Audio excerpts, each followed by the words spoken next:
It gives me great pleasure to introduce our very first speaker, architect Geeta Balakrishnan, founder and curator of ASEJ and Ethos, an e-learning platform for learners in the field of architecture, construction, and design.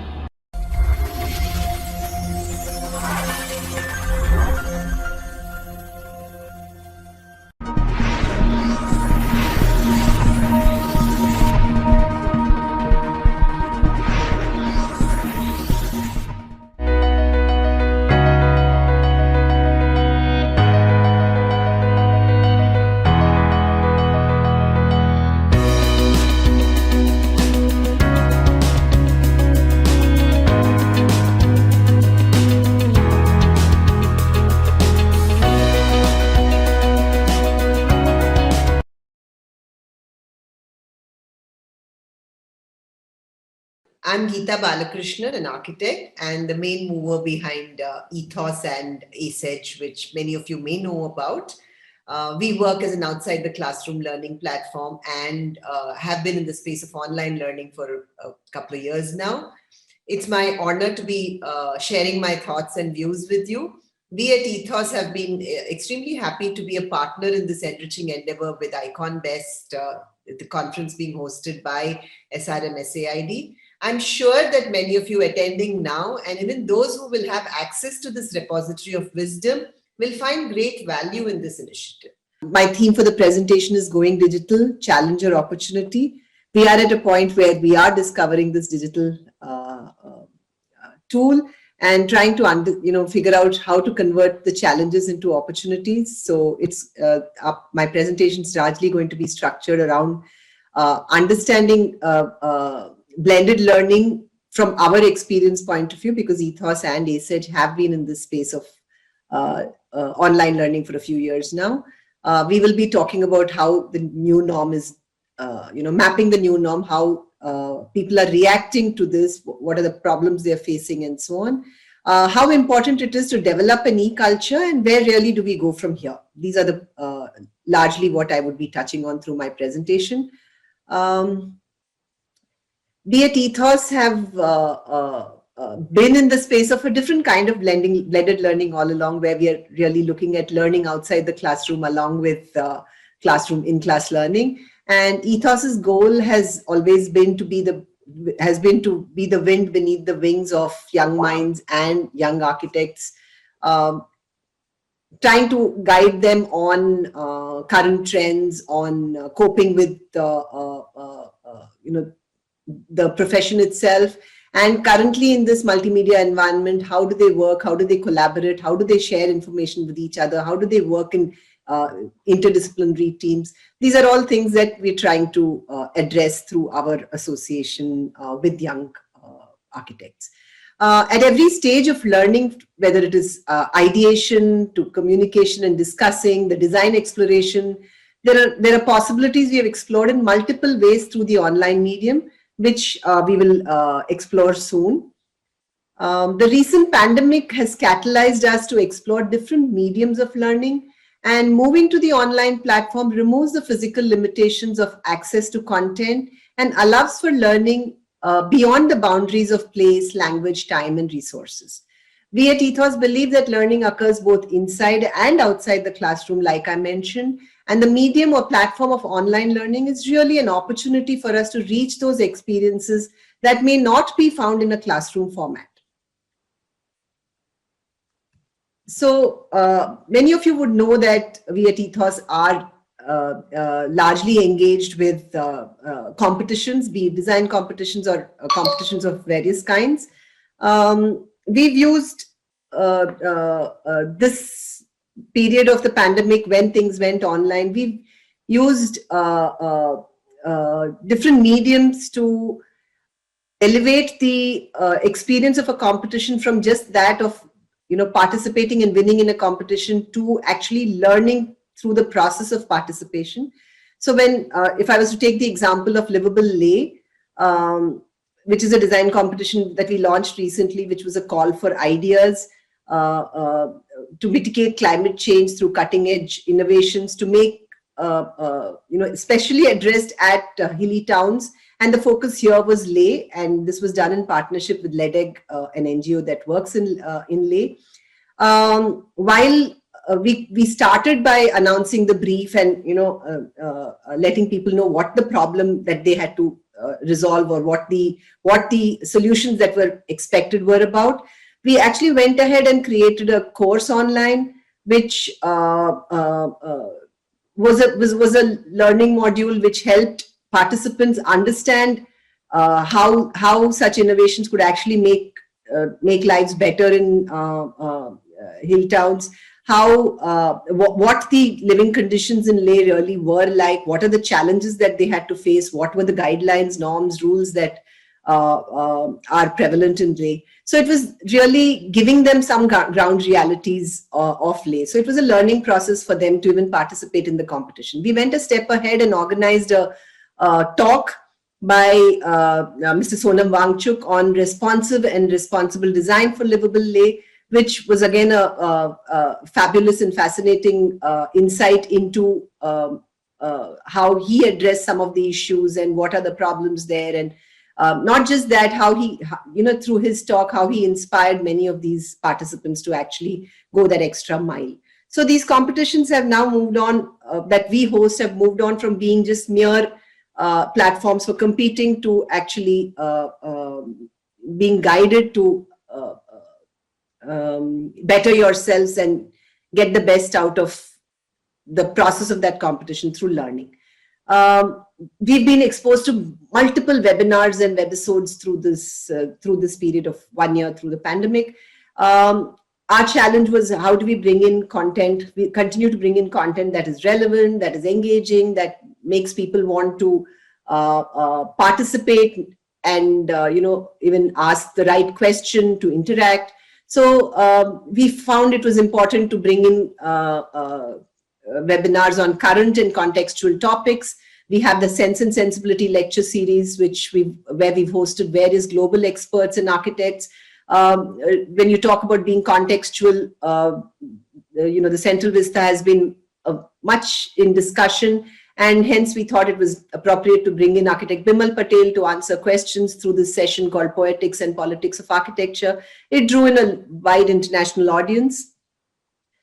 We've also been known for quizzing. In fact, we started our journey with the quiz on architecture Acumen, and I never imagined ever that we would have to take this entire quiz online. We've done certain online versions of it, but not really carried the entire segment online, including a live finale, which is what we are doing now. We've hosted many online quizzes, and we've experimented with various versions on how to bring in that zing that exists in a live quiz into the online forum. I know it can't be replaced completely, but we've kind of succeeded in bringing in a lot of fun element into the online quiz as well. We did something for IIID, which was called IDK, I Do Know, I Don't Know, or Interior Design Knowledge, and of course our Acumen Open series, which many people participated in. We are going to be announcing, we've already announced Acumen for the current year, which is a quiz for students of architecture. So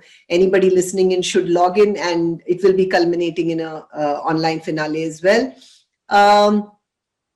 So many of you are familiar with, have been conducting studios online, so you know exactly how difficult it has been, but how you can actually make it interesting with a lot of engagement tools that can be incorporated into the studio itself. We also have been experimenting with live lectures, trying to bring in topics that are of acute relevance to our fraternity. For instance, the designer practice program that we've started is talking about young practices wanting to those who are wanting to set up practice to get lessons from those who have really excelled in the field and have set up large practices. They come and tell you, give you little tips on how to actually go about working with clients, or the dynamics of running an office itself. So those are lectures that can happen. And then you have the self-paced courses where you have a dashboard where the course is through a series of lectures, assignments, and so on. So there are various ways in which online courses can be structured. We've also used drama and performances to bring alive some courses. And here is a course which brings out how to build and weave narratives with the architectural form.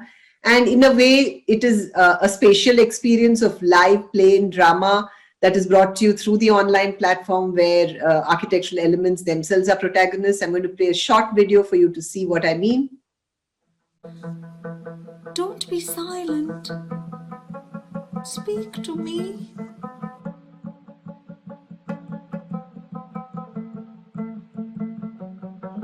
Someday they will respond. They will say, "We are here. Can you hear us?" So that was architect Anubhav Hatipuria, who's also a theatre enthusiast, coming forward and making a play of architectural elements itself. Learning through collaboration. This was another interesting, I wouldn't call it an experiment, but format that we explored, where we had 12 colleges, 16 studios, 65 faculty members, and 710 students who came together to, so there was a studio in hospitals, there was a collaborative studio in institutions and housing, headed or rather led by architect Nandini Bazaz, architect Shantanu Puredi, and architect Yatin Pandya respectively, where each one was studying, was leading this studio, talking to faculty, talking to students, guiding them through their entire process of exploring these typologies and bringing to culmination their completed design. It was extremely fascinating. I have a little glimpse here of architect Yatin Pandya's studio. This is the soil that came in handy. You can see that this is the classroom. So you have still a light and ventilation. This is a cavity wall. And this is the courtyard that goes up. And below that is a water tank here. So again, when you do the foundation of the adjoining wall, you already have dug up some part of it around. And if you just take up this middle one, you get this entire volume at a very little extra cost as an underground water system, and that can hold naturally the rainwater from the rooftop. Fascinating that was. So we had a plethora of architects. When the pandemic just happened, we decided, and this whole issue of migrant and construction workers was staring at us in our faces. We decided to see if we could use the opportunity of bringing on board a plethora of speakers and raise funds towards the cause of construction workers through our initiative called Our Cause. We've helped raise funds. You call this series Architects Connect, and we had some very nice takeaways for the learners as well, or for the listeners and for the audience from the best in the field, who were telling us about their specialities, and it was very well received by the fraternity. So we also have this engagement with the Institute of Indian Interior Designers, IIID, which is the continued professional development program, completely curated by IIID. It's a lecture series by experts targeted at the professionals who are learning from each other. Basically, it's continued learning as you're practicing the profession itself. And I think that's so important, because we need to be lifelong learners. And to have institutes initiating such series is something very, very laudable. So this is something that we've also been partners hosting this series for IIID.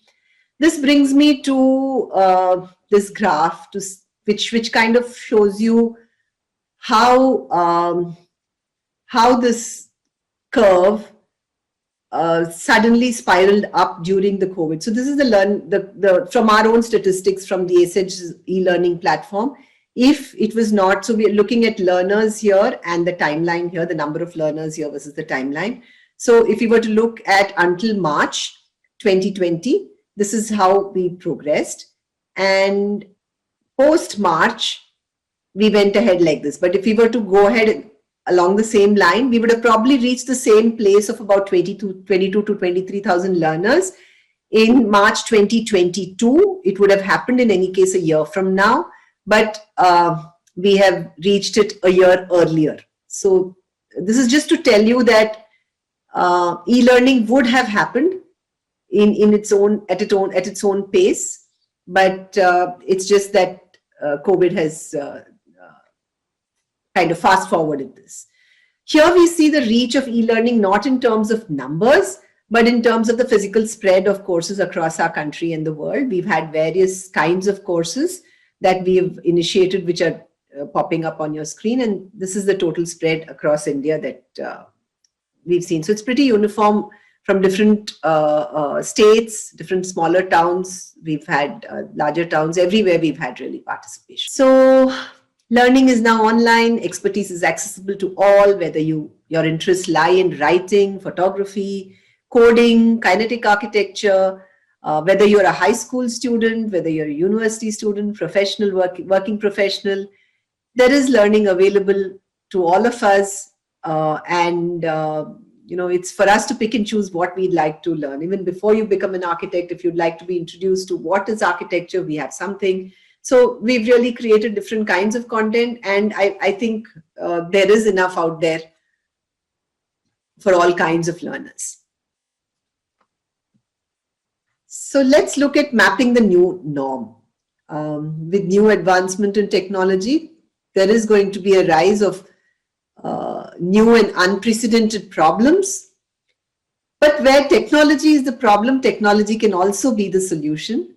We humans are nothing if not a resilient bunch. And I think the last 1 year has proved that quite a bit. So let's see what students and educators have to say. It's always a challenge to adjust to big changes, but there are ways to get used to the new norm, work from home, online learning scenarios. So there are 80.5% of the people have said that the lockdown has pushed them to be more savvy, tech savvy. The sample sizes we used were ranging between 600, was a set of 600 people we interviewed. That was at the time of the beginning of the pandemic. And more recently, we interviewed 200 more to see what kind of a shift has happened. Has there been a shift and so on? So we asked people if blended learning is here to stay even after the lockdown is lifted, and 65% of the people said yes. We asked people if blended learning can be a solution for those wanting to pursue master's degree while working online, and yes, 58.6% of the people said yes. So there were some people who also gave us their viewpoints and said that online learning helps you save a lot of time. It can be limited to if it can be limited to 6 to 6.5 or under 7 hours a day, it's better. It helps learn more and better, probably, because more than that can be a point of saturation. It's important to look at mental and physical health, which is an utmost priority, because sitting in front of the screen is not going to be an easy job if we have to do a lot of that. How do we incorporate informal interactions as well, which would help the cause of online learning? And how do we reach out to a variety of people, including those that are financially backward? Someone has suggested television as a way for that. So yes, these are going to be interesting times to see how this whole evolution of technology to accommodate the needs of blended learning what is the route that this evolution of technology is going to take is going to be interesting to watch. We did also look at the survey to find out if blended learning was to become the norm, what are the focus points, what are the directions we need to lead for improvements, where are the improvements that need to be made. So we find that many people felt technology, access to resources at home, they were concerned about skills, upgrading of skills. The work-life balance for sure was on many people's minds. Time management, how do you manage time when you're supposed to be at call pretty much at any point? How do you improve communication and reaching out, and as well as socializing? So these were different points that came up as focus areas for improvement.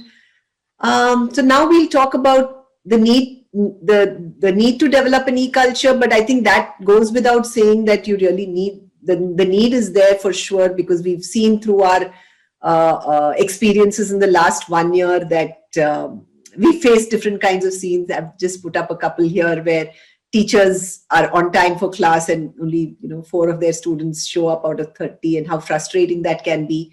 Or when you are sitting in front of the screen, there is a lot of background noise. How do you feel when that happens? So developing that e-culture and e-environment, and how we all work towards that is something that also is going to help our cause. So we like through our survey, I've just put down what are the issues that people pointed out as problems faced during online learning. So many who said lack of visual and personal connection, internet connectivity issues, difficulty in understanding the new technology, difficulty in teaching hands-on skills through the online medium, online assessment and design juries. These were points that came up, and correspondingly, we've put out how you could probably address some of these. So that visual and personal connection, unfortunately, some of, there are some of these things that we are stuck with, and we need to make the best of what we have. So if there is a problem of visual and personal connection being a large issue, how do you engage your students? How do you incorporate discussions, quizzes? How do you formalize attendance? Maybe take feedbacks from them on a regular basis. I've also said that, how do you allow them to loosen up a bit? Maybe you have a breakout time where they're allowed to actually look at phones online and put up things that they have just discussed on their social media. So various ways in which you could kind of help them loosen up as well while they're participating, making them want to be present in class. Internet and connectivity issues, provide network dongles. Can you look at preloaded tablets that can be given to them, vouchers for internet, and so on. Difficulty in understanding new technologies. I think it's essential for faculty development programs on a periodic basis to keep pace with what is happening as far as technology goes. Recording lectures becomes easier when you record lectures and play them, you're able to manage the class absorbing that lecture while they're watching it, rather than focusing on your delivery at that point in time. Using laptops for sure instead of mobile devices is something that I would recommend strongly. Difficulty in teaching a hands-on skill is something that you could use videos to probably demonstrate that hands-on skill. We've had cases where many of our faculty have done that. How do you incorporate blended learning? So there's a bit of the physical and a bit of the online learning. Use the concept of flipped classrooms, which I'll touch on in the next few slides. Visiting sites in small batches and maybe taking videos of that and relaying it to others, doing virtual tours are ways in which you can probably look at teaching these hands-on skills. Online assessment and design juries can be through live and interactive dashboards. We've tried quite a bit of that. I'm going to come to juries as well subsequently. There were concerns voiced by a few on how it could be more unfair when you run exams online, because you're probably giving undue advantage to people who are unscrupulous. So it's important for faculty to really take this up as a concern and see how you can devise ways in which it's an even platform for all, and not giving an advantage. So your tests, you would need to be creative on how you're curating your tests as well. I'm going to quickly go through how design juries can be planned online. This is for students first. If you're participating in an online jury, just make sure that firstly, you're using the landscape format, 16:9 ratio, aspect ratio, so that for proper adequate visibility and for the juror to really be able to see what you're saying clearly. Pre-record your presentation if possible in order to ensure effective time management. Very often we tend to overrun time, and this kind of gives a fair advantage to all if you're able to pre-record. We do this very often for all our juries. Scan existing sheets, video record if possible for better explanation of design. Use 2D and 3D softwares to explain your the way you're doing it, but make sure that when you're using the software, you're using it intelligently and not making blunders as far as very often I have heard juries say, "Arey, this is not going to even stand structurally because you haven't thought through when you're drawing something out." So be a little careful when you're presenting. Maybe better if you want to use your own hand sketches to explain, and feel free to annotate over the screen so it shows that you're confident, that you know your scheme well, and so on. Please use as much of graphic content as possible over text.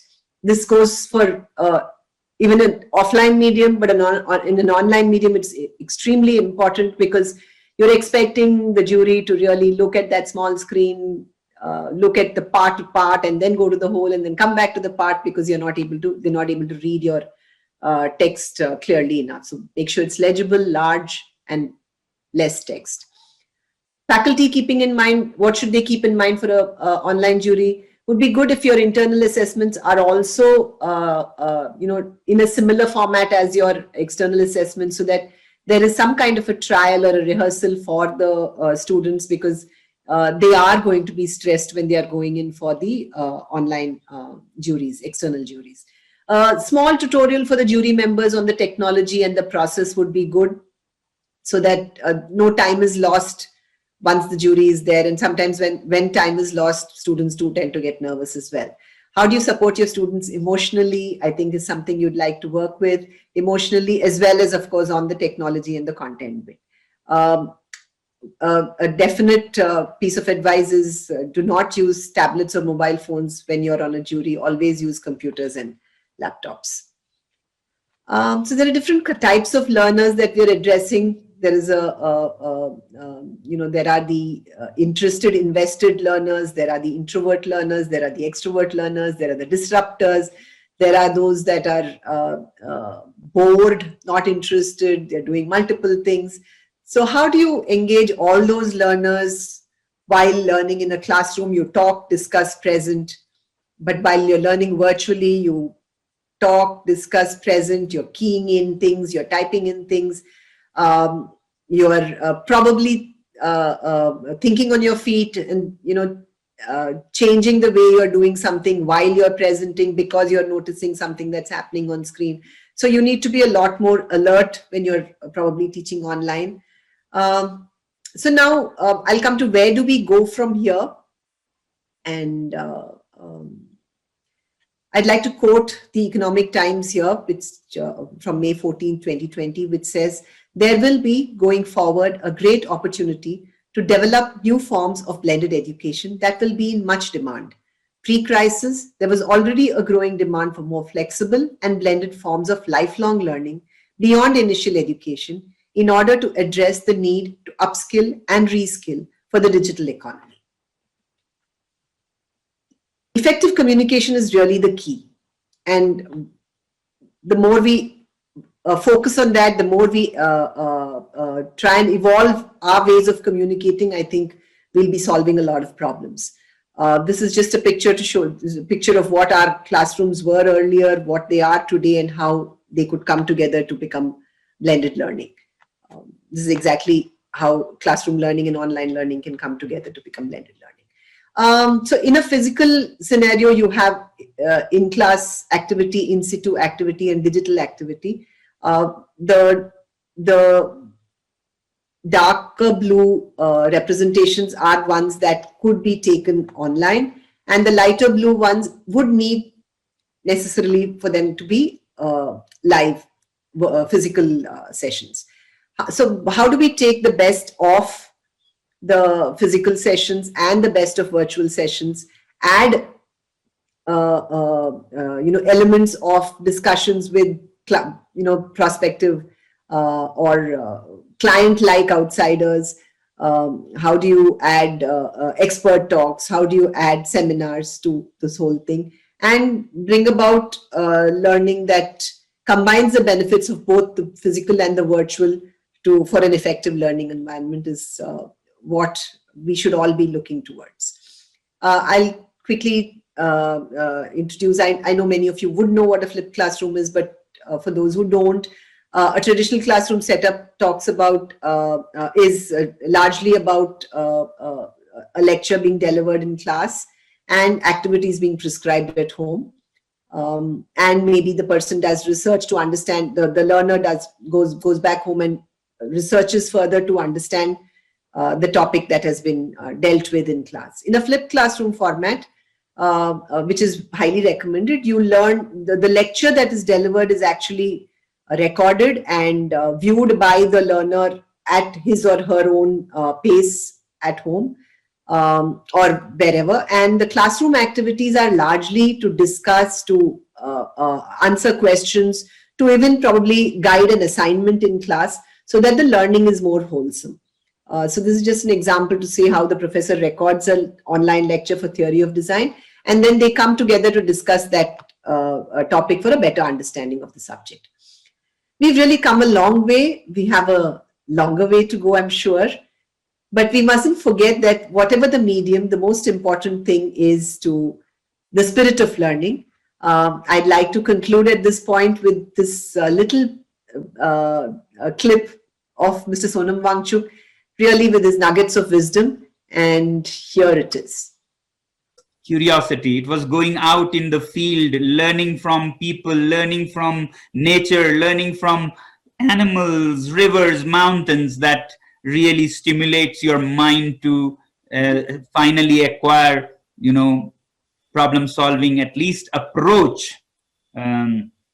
So that, I would say, is a great essential for all of you. If you are interested in solving problems and designing solutions, you should be very, very curious about everything around you and the area where you are trying to solve problems about. A conference, and an online one at that, extending over 3 days with a multitude of speakers is no mean task to organize. And I really congratulate the team Icon West and wish them all the very best for the remaining days of the conference. Thank you.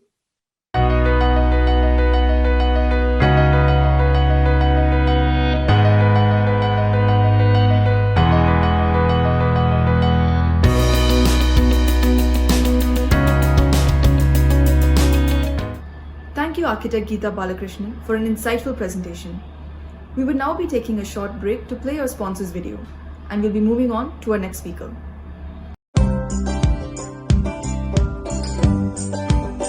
Trust EPCO for all the furniture hardware. EPCO, simplifying lives.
Live Smart by EPCO. Intelligent hardware for homes.